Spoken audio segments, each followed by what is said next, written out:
MRF అంకెనపల్లి కార్మిక సోదరులకు CITU Telangana రాష్ట్ర కమిటీ వైపు నుండి రాష్ట్ర అధ్యక్షులుగా చుక్కరాములుగా నేను విజ్ఞప్తి చేస్తున్నాను. రేపు జరగబోయేటువంటి ఎన్నికల్లో సిఐటియు చుక్క గుర్తు మీద పోటీ చేస్తూ ఉంది. సిఐటియును అత్యధిక మెజారిటీతోటి గెలిపించాలని కార్మిక సోదరులకు నేను విజ్ఞప్తి చేస్తున్నాను. కారణం ఏంటంటే ఇప్పటివరకు ఈ కంపెనీలో బిఎంఎస్ వాళ్ళ నాయకత్వంలో ఒక ఒప్పందం జరిగింది. తర్వాత ఇప్పుడు మాతో ప్రత్యర్థిగా పోటీ చేస్తున్నటువంటి రాంబాబు గారి సారథ్యంలో ఒక ఒప్పందం జరిగింది. 2 ఒప్పందాలు జరిగిన తర్వాత 15 సంవత్సరాల నుంచి పనిచేస్తున్న కార్మికులకు 40,000 కూడా ఇవాళ జీతం వచ్చే పరిస్థితి లేదు. కొత్తగా జాయిన్ అయినటువంటి కార్మికులకు 20,000 వేతనాలు వస్తున్నటువంటి పరిస్థితి ఉంది. మరి ఈ కంపెనీ బ్రహ్మాండమైన లాభాలతోటి పనిచేస్తున్న పరిస్థితి ఉంది. రెండోది ఉద్యోగ భద్రత లేదు. ఇప్పటికే మా యూనియన్లో ప్రారంభంలో జనరల్ సెక్రటరీగా ఉన్నటువంటి వ్యక్తి ఓ కారణం చూపించి ఈయన డ్యూటీకి వస్తలేడని చెప్పి టర్మినేషన్ చేశారు. రోజు టర్మినేషన్లే నడుస్తూ ఉన్నాయి. ఇవాళ ఇక్కడ ఉద్యోగ భద్రత, ఒక ప్రజాస్వామ్య వాతావరణం ఈ కంపెనీలో లేదు. అందుకని మేము ఈరోజు కార్మిక వర్గాన్ని కోరుతున్నాం. సిఐటియు ఒక జాతీయ కార్మిక సంఘం.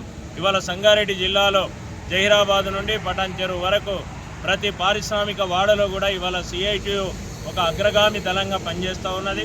సిఐటియు నాయకత్వంలో చారిత్రాత్మకమైనటువంటి వేతన ఒప్పందాలు సాధిస్తున్నాం.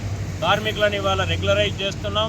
ఒక ప్రజాస్వామ్యయుతమైనటువంటి వాతావరణము ఇవాళ ఇక్కడ ఈ జిల్లాలో ఏర్పడుతుందంటే అది సిఐటియు ద్వారానే ఏర్పడుతుంది.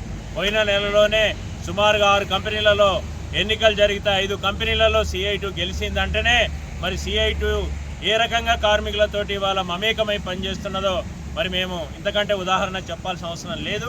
కాబట్టి ఇవాళ ఎవరైతే మా మీద అసత్య ఆరోపణ వాళ్ళ మాయమాటల కార్మికులు లొంగొద్దని చెప్పేసి మేము కోరుతా ఉన్నాం. యాజమాన్యానికి కూడా నేను ఒకటి విజ్ఞప్తి చేస్తున్నాను. మీరు ఇక్కడ కంపెనీ పెట్టింది ఉత్పత్తి నడుపుకోవడానికి, మీ కార్మికులు అవసరం. ఆ కార్మికులు చట్టబద్ధంగా యూనియన్ ఏర్పాటు చేసుకుంటే అందులో జోక్యం చేసుకొని మరి మీరే ప్రచారం చేసి సిఐటియు కోట్లేయొద్దని చెప్పడం ఎంతవరకు న్యాయమని మేము ప్రశ్నిస్తున్నాం.